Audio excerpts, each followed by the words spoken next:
তাই না? সহি সুন্নাহর উপরে চলি না? এক কথায় চলতি ভাষায় আহলুল হাদিস, তাই তো? 80% যেখানে আহলুল হাদিসের বসবাস, এই 80% আহলে হাদিস গ্রাম আপনি ঘুরে দেখুন, ওই গ্রামের 60% বাচ্চাদের হাতে তাবিজ, কবজ, লাল সুতো, কালো সুতো, এইখানে টিপ, এইখানে কেউ ধাগা বেঁধে ঘুরছে, কেউ হাতে আংটি পরেছে, কেউ দোষ কাটানোর জন্য গাছ বেঁধে আছে না নেই? আছে। সব শিরক। এরা মুশরিকের পর্যায়ে। কারণ এর দাবি হচ্ছে এই যারা গাছ বাঁধে, তাবিজ বাঁধে, লাল সুতো, কালো সুতো, এরা মুশরিকের পর্যায়ে। কারণ আল্লাহ যে ক্ষমতাবান, আল্লাহ যে সুস্থতা দিতে পারে এটাও বিশ্বাস করে না। তাবিজের মাধ্যমে আল্লাহর কাছে বিশ্বাস কামনা করে, তাবিজের মাধ্যমে আরোগ্য চায়। এও মুশরিক, মক্কার মুশরিক, কোনো ডিফারেন্স নাই। এও মুশরিক, ও মুশরিক। শুধু নামে আহলে হাদিস চলছে। আমি দুটো একটা কথা জিজ্ঞেস করছি, খুব মনোযোগ সহকারে বলুন তো। আচ্ছা, সংসারের সব থেকে বেশি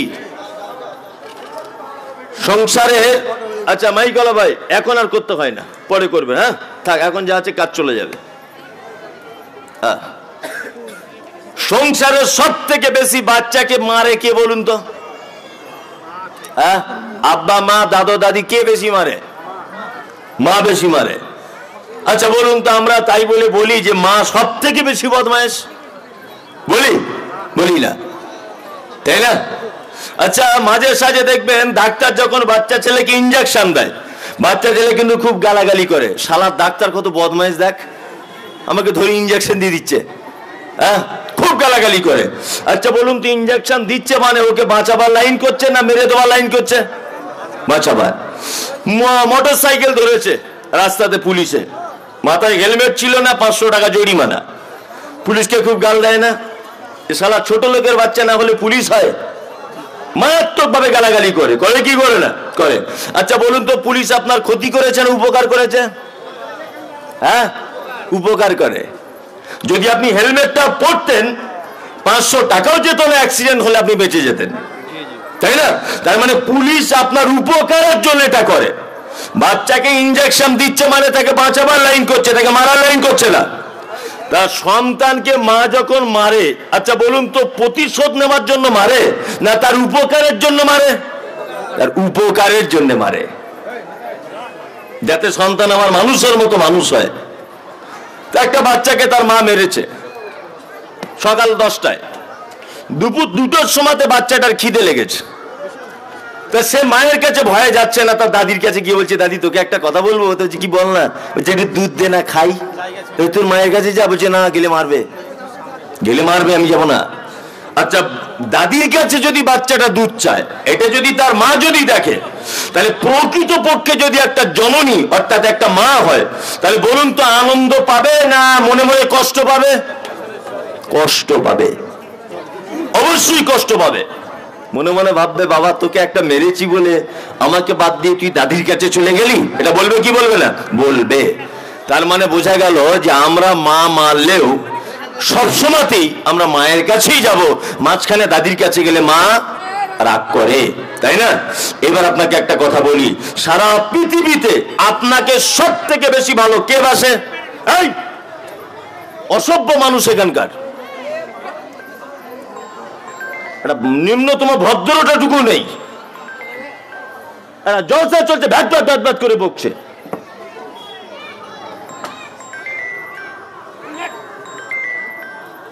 আশ্চর্য ব্যাপার।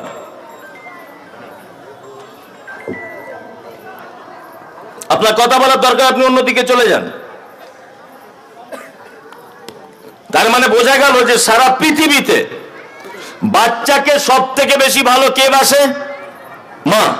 এবার বলুন তো দেখি, একটা মা তার বাচ্চাকে যতটা ভালোবাসে, আল্লাহ তার বান্দাকে, একটা বান্দাকে বেশি ভালোবাসে না কম ভালোবাসে? বেশি ভালোবাসে, তাই না? সামান্য মা যদি তার দাদির কাছে দুধ চাইলে যদি আফসোস করে, রাগ করে, এরকম অসংখ্য মায়ের ভালোবাসা এক জায়গায় করলে আল্লাহ একটা বান্দাকে বেশি ভালোবাসে, তাই না? এবার আপনাকে একটা কথা আমি জিজ্ঞেস করছি, মনোযোগ সহকারে উত্তরটা দেবেন। আপনি মাঝে সাঝে অসুস্থ হয়ে যান না?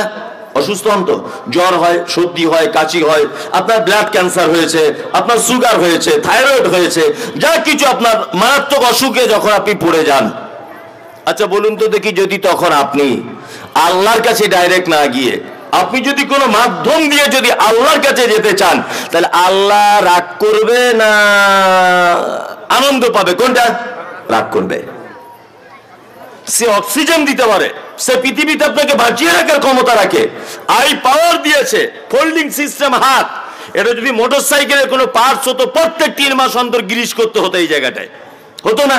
সে যখন সমস্ত কিছু দিতে পারে, আপনার সামান্য অসুস্থতা আল্লাহ তাআলা ভালো করতে পারে না? পারে। তাহলে মাঝখানে আমরা কেন কার কাছে যেতে যাব? যাওয়া যাবে বলে মনে হয়? আর কোনো লাইন আছে? কোনো লাইন নেই, কোনো লাইন নেই। আমরা লালগোলায় 85% বললেও ভুল হবে না, আমার যা জানা মতে আমরা সবাই সহি আকীদার মানুষ, তাই না? সহি সুন্নাহর উপরে চলি না? এক কথায় চলতি ভাষায় আহলুল হাদিস, তাই তো? 80% যেখানে আহলুল হাদিসের বসবাস, এই 80% আহলে হাদিস গ্রাম আপনি ঘুরে দেখুন, ওই গ্রামের 60% বাচ্চাদের হাতে তাবিজ, কবজ, লাল সুতো, কালো সুতো, এইখানে টিপ, এইখানে কেউ ধাগা বেঁধে ঘুরছে, কেউ হাতে আংটি পরেছে, কেউ দোষ কাটানোর জন্য গাছ বেঁধে আছে। আছে না নেই? আছে। সব শিরক। এরা মুশরিকের পর্যায়ে। কারণ এর দাবি হচ্ছে এই যারা গাছ বাঁধে, তাবিজ বাঁধে, লাল সুতো, কালো সুতো, এরা মুশরিকের পর্যায়ে। কারণ আল্লাহ যে ক্ষমতাবান, আল্লাহ যে সুস্থতা দিতে পারে, এটাও বিশ্বাস করে না। তাবিজের মাধ্যমে আল্লাহর কাছে বিশ্বাস কামনা করে, তাবিজের মাধ্যমে আরোগ্য চায়। এও মুশরিক, মক্কার মুশরিক, কোনো ডিফারেন্স নাই। এও মুশরিক, ও মুশরিক। শুধু নামে আহলে হাদিস, আহলে হাদিস চলছে, নামই আমরা আহলে হাদিস, মানে ঠেলে জান্নাতে চলে যাব। আপনি কেমন আহলে হাদিস আপনার চরিত্র দেখে বোঝা গেছে। রমজান মাসে মসজিদে জায়গা হচ্ছিল না, জুতো চুরি, কেউ কলের পানি খুলে দিয়ে চলে যাচ্ছে, ঝামেলা। ইমাম সাহেবের তো চাকরি টিকানোই মুশকিল ছিল, এত মুসল্লির চাপ। ঈদের নামাজ হয়ে গেছে, সিনেমা হলের টিকিট কেটে বসে আছে। আজকে জোহরে অত নামাজি হয়েছিল যত রমজান মাসে হয়েছে? কোন মসজিদে হচ্ছে আর? অথচ আপনি বলছেন আমি আহলে হাদিস। সব জায়গাতে আপনি এটা দাবি করছেন। দাবি করে জান্নাত যাওয়া যাবে না। যাবে? দাবি করে জান্নাত যাওয়া যাবে? একদম যাবে না। তাহলে আপনাকে একটা জিনিস একটু করে বোঝালাম, মুশরিক কাকে বলে। আর একটা বুঝিয়ে দিই, সেটা হচ্ছে মুনাফিক। মুনাফিক জানেন তো? সহজ বাংলা জেনে যান। মুনাফিক মানে ওই ব্যক্তি, যে ব্যক্তির মুখে মধু অন্তরে বিষ, হচ্ছে মুনাফিক। সহজ বাংলা জেনে যান, মুখে যার মধু, অন্তরে যার বিষ, এ হচ্ছে মুনাফিক। মসজিদে ফজরের নামাজ পড়তেছে যে আসসালামু আলাইকুম, ওয়ালাইকুম আসসালাম। সত্যি এর আগে 4টি ইমাম সাহেব ছিল, আপনার মতো ইমাম সাহেব হয় না। আপনি ইমানদার যেমন, পরেশগার তেমন, সাংঘাতিক লোক। ফজরের নামাজ পড়ে বেরো গেল, আবার জোহরের আগে চায়ের দোকানে বসে বসে বলছে শালা ইমাম সাহেব ঠিক জুতের লাই, চেঞ্জ করে দে, একে চেঞ্জ করলে মনে হয় ভালো হবে মসজিদটা। এইমাত্র সকালে বলে গেছে যে আপনার মতো লোক হয় না, সকালে বলে গেছে, আর বিকালে গিয়ে বদনাম করছে। পাক্কা মুনাফিক। একটা কথা এবার বলে দিই, মুনাফিকদের দেখতে পাওয়া যায় কোথায়? সিনেমা হলে যান, কার ফোন বাজছে কার? সিনেমা হলে যান, মুনাফিক দেখতে পাবেন না। আপনি মেলায় যান, মুনাফিক দেখতে পাবেন না। আপনি বাজারে যান, মুনাফিক দেখতে পাবেন না। আপনি এই মুহূর্তে যদি মুনাফিক যদি দেখতে যান, তাহলে মসজিদে যান। মসজিদে যান, আপনি মুনাফিক দেখতে পাবেন। সিনেমা হলে দেখবেন সবাই সিনেমা দেখছে, ওখানে মুনাফিক নেই। ক্লাবে যান, মুনাফিক নেই, সবাই বসে বসে সিনেমা দেখছে। মসজিদে যান, এখন মসজিদে সব মুনাফিকদের দেখতে পাওয়া যাবে, তবে সবাই নয়। কিছু কিছু লোক আছে তারা এই কোয়ালিটির, যাদের অন্তরে বিষ, মুখে খুব মিষ্টি মিষ্টি মিষ্টি মিষ্টি কথা। এরকম লোক আপনাদের লালগোলাতে নেই, আমাদের ওদিকে আছে। আপনাদের এখানে আছে? না না, খুব বেশি বলে মারি খাবো, আমি অত অন্যায় কাজ করবো না, অত সহজ নয়। চলুন, মুনাফিকরা কত ভয়ঙ্কর এবার আপনাকে একটা কথা বলি। আচ্ছা বলুন তো, সারা পৃথিবীর সব থেকে বড় পাপ, পাপের নাম কি? শিরক। একটা লোক শিরক করে ফেলেছে, শিরক করে ফেলেছে। আচ্ছা বলুন তো এই লোকটা ডাইরেক্ট জাহান্নাম চলে যাবে তওবা যদি করে নেয়, তার তওবা ক্ষমা করা হবে কি হবে না? হবে কি হবে না? হবে। তার একটা লোক শিরক যদি করে ফেলে তাহলে ডাইরেক্ট জাহান্নাম চলে যাবে। আল্লাহ বা আল্লাহর নবী সাল্লাল্লাহু আলাইহি ওয়াসাল্লাম কথা বলছেন না, তওবার দরজা তার খোলা। নাম্বার 2, দ্বিতীয় বড় পাপ পিতামাতার সঙ্গে অসৎ ব্যবহার করা। একটা লোক যদি পিতামাতার সঙ্গে অসৎ ব্যবহার করেই যদি ফেলে ডাইরেক্ট লোকটা জাহান্নাম চলে যাবে। আল্লাহ বা তার নবী এ কথা বলছেন না। তবে পিতামাতার সঙ্গে অসৎ ব্যবহার করা মারাত্মক বড় পাপ। সে যদি তার আব্বা মায়ের কাছে ক্ষমা চেয়ে নেয় তার পাপ ক্ষমা করে দেওয়া হবে।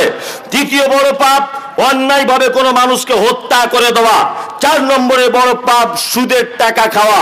5 নম্বরে বড় পাপ কাউকে অন্যায় ভাবে ধর্ষণ করা, ব্যভিচার করা।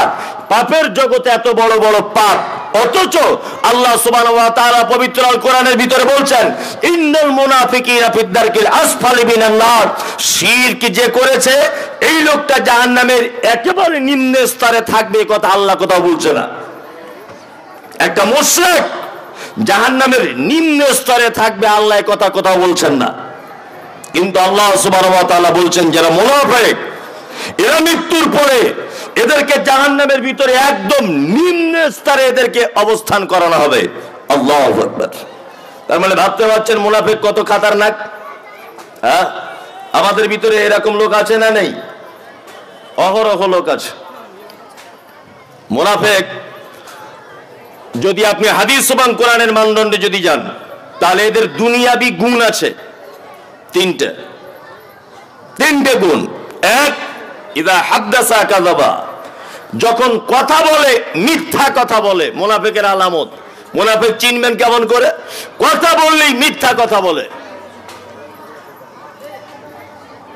দেখছেন না আপনারা সোশ্যাল মিডিয়ার মাধ্যমে বা আপনাদের গ্রামগঞ্জে কত মুনাফিক আছে। বর্তমানে যত নেতা কোয়ালিটির মানুষদেরকে দেখতে পাওয়া যায়, একটু হাই কোয়ালিটি উঠে গেছে যারা, বা আমরা যাদেরকে নেতা বলে জানি, দেখবেন মোটামুটি সোশ্যাল মিডিয়া থেকে শুরু করে পেপার পত্র পত্রিকায় এদের দিনে যদি 1000 কথা বলে 800 কথা মিথ্যা কথা বলে। 800টা মিথ্যা কথা। জি, আল্লাহ সুবহানাহু ওয়া তাআলা পবিত্র আল কোরআনে বলছেন ওয়ালা তুতিল মুকাজ্জিবিন ফালা তুতিল মুকাজ্জিবিন। নবী, যারা মিথ্যা কথার আশ্রয় নেয়, যারা মিথ্যা কথা বলে, আপনি তাদেরকে আনুগত্য করবেন না। তার মনে বোঝা যায় ইসলামিক বিষয়ে বা সামাজিক ব্যাপারেও কোনো মানুষকে যদি মান্যতা যদি দেওয়া লাগে আর আপনি যদি বুঝতে পারেন যে এই লোকটা মিথ্যুক, তাহলে আপনি তার আনুগত্য করবেন না। আল্লাহ কোরআন মাজিদে সূরা কালামের ভিতরে বলছেন ফালা তুতিল মুকাজ্জিবিন, আপনি তাদের আনুগত্য করবেন না যারা মিথ্যা কথা বলে। এরা হচ্ছে মুনাফিক। আমরাও যারা মিথ্যার আশ্রয় নিই সব সময়তে, এটা মুনাফিকের একটা গুণ। 2, তার কাছে আমানত রাখা হলে খিয়ানত করে, তার কাছে আমানত দিলে খিয়ানত করে দেয়। নাম্বার 3, সে ওয়াদা করলে ভঙ্গ করে। এই 3টে গুণই আপনি এর ভিতরে পাবেন। 3টে গুণ। ইলেকশন হবে, আগামী পঞ্চায়েত ভোট আসছে না? এমন করে মিটিং আর মিছিল করবে, এমন করে করবে, আর এমন করে মিথ্যা কথাটা গুছিয়ে বলবে যে আপনারা আমাকে একবার শুধু ভোটটা দিয়ে দেখুন। এই যে রাস্তার অবস্থাটা দেখছেন, এমন করে দিব মানুষ তো দূরের কথা, হেলিকপ্টার চলবে। ভোট পেয়ে জিতে গেল, মামুকে আর দেখতে পাওয়া যায় না। তাই না? তাহলে একটা গুণের ভিতরে আছে মিথ্যা কথা বলে। 2, ওয়াদা করলে খেলাপ করে। এ ওয়াদা করলে খেলাপ করে না। 3, আমানত রাখতে দিলে খিয়ানত করে।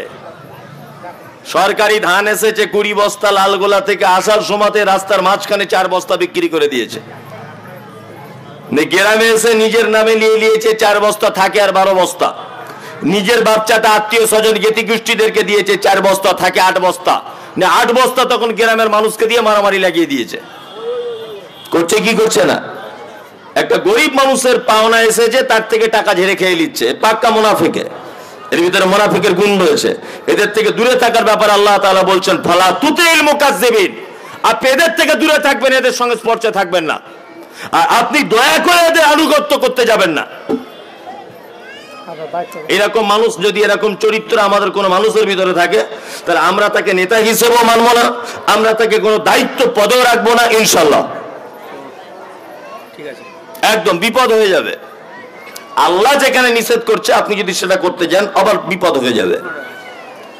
তাহলে মুনাফিক আপনাকে দেখিয়ে দিলাম। চলুন এবার আপনাদেরকে মুমিনের পরিচয়টা দিই। মুমিন কাকে বলে তার আগে বলে দিই মুত্তাকি কাকে বলে। মুত্তাকি যে পরহেজ করে চলে। আব্দুল্লাহ ইবনে মাসউদ রাদিয়াল্লাহু তাআলা আনহু বসে আছেন, একটা লোক আব্দুল্লাহ ইবনে মাসউদকে জিজ্ঞাসা করে বলছেন, এই আল্লাহর নবী সাহাবী, আল্লাহর নবীর কাছে কি তোমার এরকম কোন হাদিস জানা আছে যে মুত্তাকি কাদেরকে বলে? আব্দুল্লাহ ইবনে মাসউদ বলছেন, ভাইরে তুমি কি কোনদিন এমন রাস্তা দিয়ে চলেছো যে রাস্তার দুই সাইডে কাঁটা গাছ, তুমি লুঙ্গি পরে আছো? বলো তো দেখি কাঁটা গাছ এই রাস্তার যদি তুমি লুঙ্গি পরে হাঁটতে থাকো তোমার লুঙ্গিটা তুমি কেমন করে রাখবে? তখন ওই লোকটা বলছেন, আল্লাহর নবী সাহাবী, আমি লুঙ্গিটাকে তুলে রাখবো। আব্দুল্লাহ ইবনে মাসউদ বলছেন, কেন বলো? তখন লোকটা বলছেন, ও আল্লাহর নবী সাহাবী, আমি ভয় করব যে আমার লুঙ্গিতে কাঁটা যাতে ফুটে না যায়, কাঁটা যাতে লেগে না যায়। তা আব্দুল্লাহ ইবনে মাসউদ তখন বলছেন, এইটাই আল্লাহর নবী বলেছেন মুত্তাকিদের আলামত। মুত্তাকি রাস্তা দিয়ে যখন চলে পাপ কাজ দেখলে এমন শব্দ না তার সঙ্গে চলে যে তার সঙ্গে যেন পাপ কাজ যুক্ত না হয়ে যায়। মানে আপনি যখন রাস্তা দিয়ে চলবেন দুই সাইডে মনে করেন যদি বড় বড় কাঁটার গাছ, আপনি লুঙ্গি পাঞ্জাবি পরে আছেন, নিশ্চয় আপনি আপনার কাপড়কে সাবধানে রাখবেন যাতে কাঁটার ভিতরে ঢুকে না যায়। আল্লাহর নবী সাহাবী বলছেন যে এইটাই মানে মুত্তাকির উদাহরণ, যে মুত্তাকি সেই যে রাস্তা দিয়ে চলে এমন করে জীবন যাপন করে, সে পাপ কাজ দেখলে নিজেকে এমন করে আটকে রাখে যেমন কাঁটা থেকে কাপড়কে সাবধানে রাখে। এটা মুত্তাকিদের কি উদাহরণ। রমজান মাস হয়ে গেল, রমজান আমাদেরকে একটা শিক্ষা দিতে এসেছিল, তাই না? শিক্ষাটা কি? আল্লাহ পবিত্র আল কোরআনের ভিতরে বলছেন, ইয়া আইয়ুহাল্লাযীনা আমানু, এই তোমরা যারা ঈমানের স্বীকৃতি দিয়েছো শোনো, কুতিবা আলাইকুমুস সিয়াম, তোমাদের উপরে সিয়ামকে ফরজ করা হয়েছে, কামা কুতিবা আলাল্লাযীনা মিন ক্বাবলিকুম লাআল্লাকুম তাত্তাকুন, যেমন তোমাদের পূর্ববর্তীদের কাছে সিয়াম ফরজ করা হয়েছিল, লাআল্লাকুম তাত্তাকুন, যাতে তোমরা মুত্তাকি হতে পারো, পরেজগার হতে পারো, আত্মসংযমী হতে পারো। এই কারণে তোমাদেরকে রমজানের সিয়ামকে ফরজ করা হয়েছে। আমরা এর থেকে শিক্ষা নিতে পেরেছি? বলুন, শিক্ষা নিতে পেরেছি? পারিনি। রমজান মাসে বৈধ জিনিস অবৈধ, অবৈধ নয়। যারা এই খৈনি বিড়ি এসব যারা খাচ্ছেন, আচ্ছা রমজান মাসে খাওয়া যাবে? যাবে না? যাবে না। আচ্ছা স্বামী স্ত্রী দিনের বেলা এমনি দিনে কেউ যদি মনে করে যে আমার স্ত্রীর কাছে আমি যাব দিনের বেলা শারীরিক সম্পর্ক করব, এটা বৈধ না অবৈধ? বৈধ। দিনের রাতে কোনো দেখা দেখি নেই, এটা বৈধ। যখন ইচ্ছা আপনি তার কাছে যেতে পারেন, এটা আপনাকে ইসলাম পারমিশন দিয়েছে। আচ্ছা দিনের বেলা যদি রোজা অবস্থায় সিয়াম অবস্থায় যদি এটা আপনি করেন, যাবে? শুধু যাবে না নয়, জরিমানা আছে মারাত্মক। যদি কেউ এটা করে দেয়, কিছু ঘটনা ঘটিয়ে দেয়, মারাত্মক জরিমানা। জরিমানা কি? শাহরাইনি মুতাতাবি আইন, পর পর 60টা রোজা রাখতে হবে। দিনের বেলা যদি কেউ স্ত্রীর সঙ্গে মিলন করে দেয় রমজান অবস্থায়, কি হবে? 60টা মিসকিন খাওয়াতে হবে, 60টা রোজা রাখতে হবে, একটা গোলাম আজাদ করে দিতে হবে, এটা তার জরিমানা। এটা আল্লাহ নির্দিষ্ট করে দিয়েছে জরিমানাটা। তাহলে বৈধ জিনিস এমনি মাসে, আর রমজান মাসে অবৈধ, তাই না? রমজান মাসে সাহারির পর থেকে নিয়ে ইফতারি পর্যন্ত আপনার জর্দা, গুল, বিড়ি, তামাক, খৈনি এগুলো কেউ পান করি আমরা? কেউ খাই? খাই না। 1 মাস না খেয়েছিলাম, ঈদের দিন থেকে আবার কি করেছি?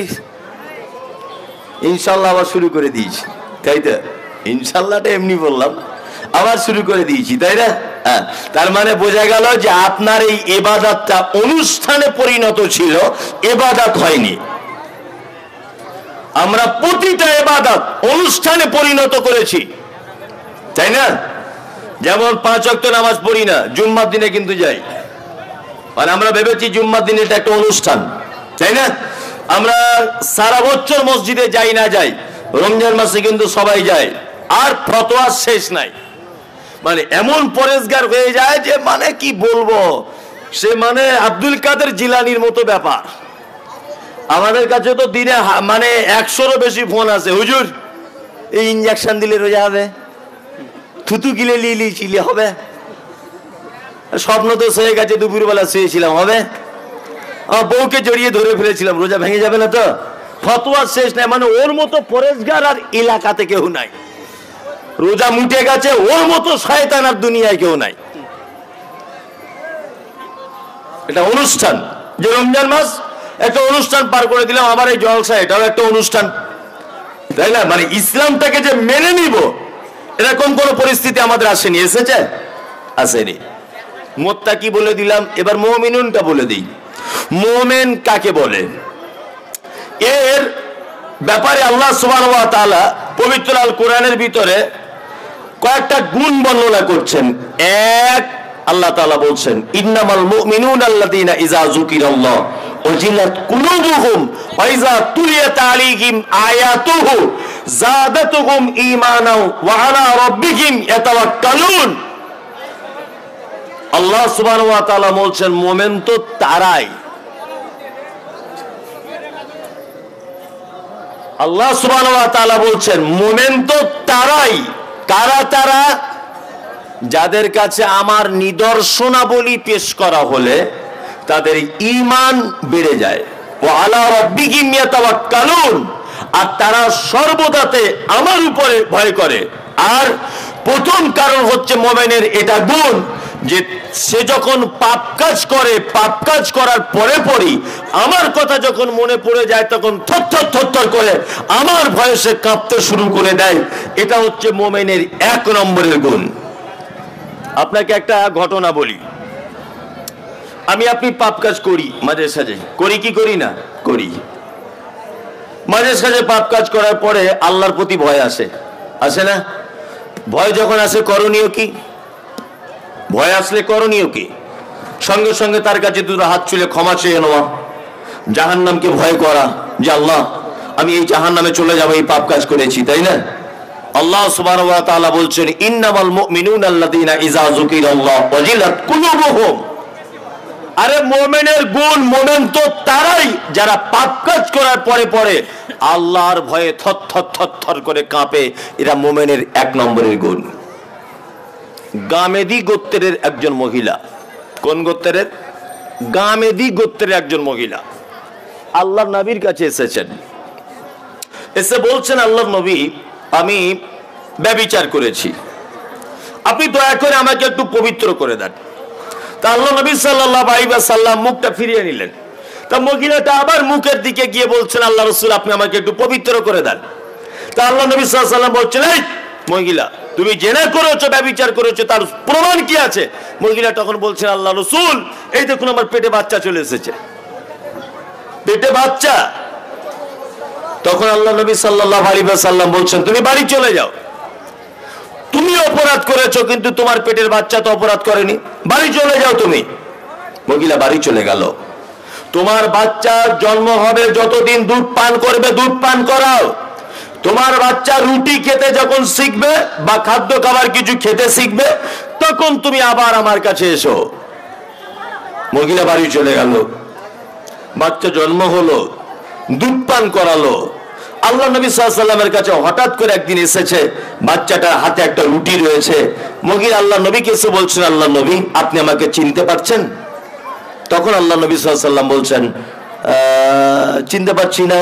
তখন মহিলা বলছেন আল্লাহ রাসূল আমি সেই মহিলা যাকে আপনি ফেরত পাঠিয়েছিলেন, এই যে আমার বাচ্চা হয়েছে, দুধ পান করেছে, হাতে রুটি রয়েছে, এই দেখুন আমার বাচ্চা রুটি খেতে শিখেছে। বিশ্বনবী তখন বলছেন তুমি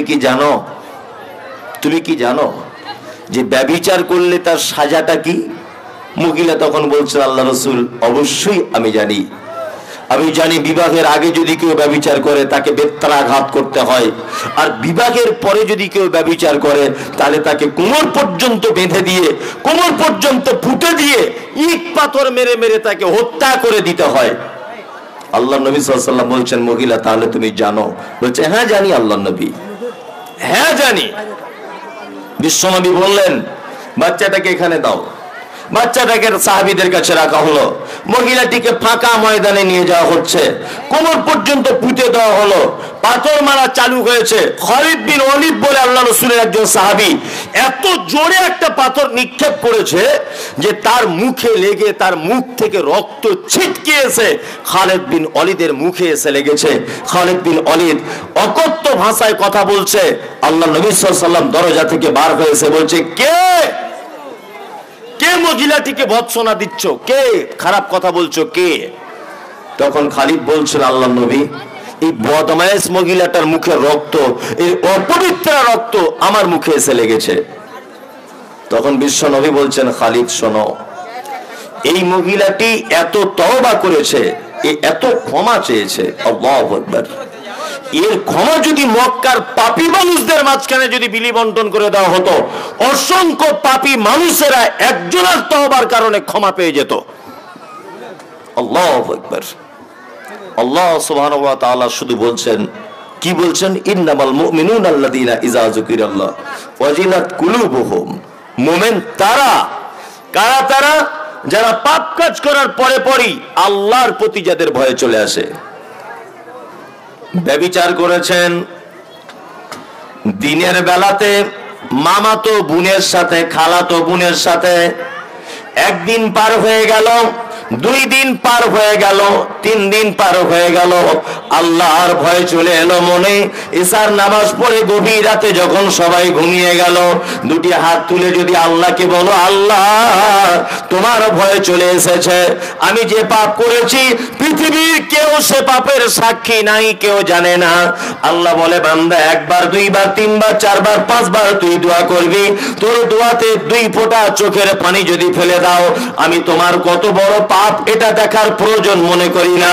সব থেকে বড় প্রয়োজন এটা, আমি দেখার বিষয় হলো এটা যে পাপ কাজ করার পরে তুমি আমাকে কতটা ভয় করেছ। তুমি যদি আল্লাহকে ভয় করে তার দরবারে যদি ক্ষমা চেয়ে নাও, আল্লাহ বলে আমার নাম হলো গফুর, আমার নাম হলো গফফার। তোমার পাপ কত বড় দেখি না, তোমার আমার প্রতি ভয়টা দেখে তোমার জীবনের বড় পাপ ক্ষমা করে দিব, যত বড়ই পাপ হোক ক্ষমা করে দিব আমি। আল্লাহু আকবার। এটা মুমিনের গুণ। আমরা যুবক ছেলেরা কিছু আছি, ঈদের দিনে গার্লফ্রেন্ড বয়ফ্রেন্ডের সব ছবি তুলেছে, তুলে আবার অন্য একটা বন্ধুকে পাঠিয়ে বলছে, দেখ কেমন লাগছে, কেমন হয়েছে দেখ না। সারা রাত তার বান্ধবীর সঙ্গে গল্প করেছে, সারা রাত ভিডিও কলে কথা বলেছে, আবার দুপুর বেলা তো অন্য একটা বন্ধুকে ডেকে বলছে, দেখ কি করলি জীবনে, সারা রাত দেখ ভিডিও কলে কথা বলেছি। মানে নির্লজ্জ, এই লজ্জা শরম খুব কম। মানে পাপ কাজ করেছে, আবার লোকের সঙ্গে বলে বলে বেড়াচ্ছে, শুনুন ওই পাপ কোনোদিন ক্ষমা হবে না যে পাপের আপনি দুনিয়াতেই সাক্ষী জোগাড় করে রেখেছেন। পাপ হতে পারে, গোপন করুন সেটা। আপনি যদি গোপন করেন, আল্লাহ আপনার পাপ গোপন করে দিবে।